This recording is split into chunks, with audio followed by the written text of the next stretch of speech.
Rasya dito sa Dakbayan, Talisay. Reports Benji Talisik. Live report. Dagang salamat sa driver sa Singkul Motor patay humanggigan at sa kurban. Nga sa kina na hitabo ni alas 11:05 ang tagka sa gabi sa adlaw Lunes sa February 2026 dito sa Cebu sa sitio Tangob, Barangay Lagta, Cebu. Ang namatay nga driver kita nga si Akil Sakares, siguro edad nga sa Barangay Campo Sai sa Talisay.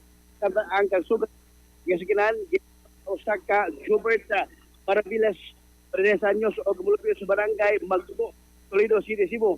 Sa gimong investigasyon sa President Section sa Talisay City President nga magkapalan nagbiyahe nga direksyon ito pa sa nagasaksi kini mga motor may overtake sa aday si kanan samtang itong kura dapat ang Mr. Orban nagkakaroon ni Agadoga si Schubert Maravillas agayundan o ganay ka underwear sa Orban tuhod kay Dunay namatay hindi gini o tungod doon posibilidad ng katulong kaso kalabasan na request si Pulis sa homicide o damage to property.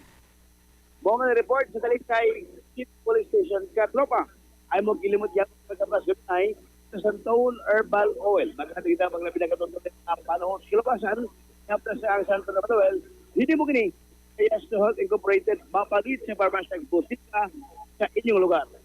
Alang sa Gawasyan Pilipino para sa Bitas, inyong katropa, Talisik. XFM report.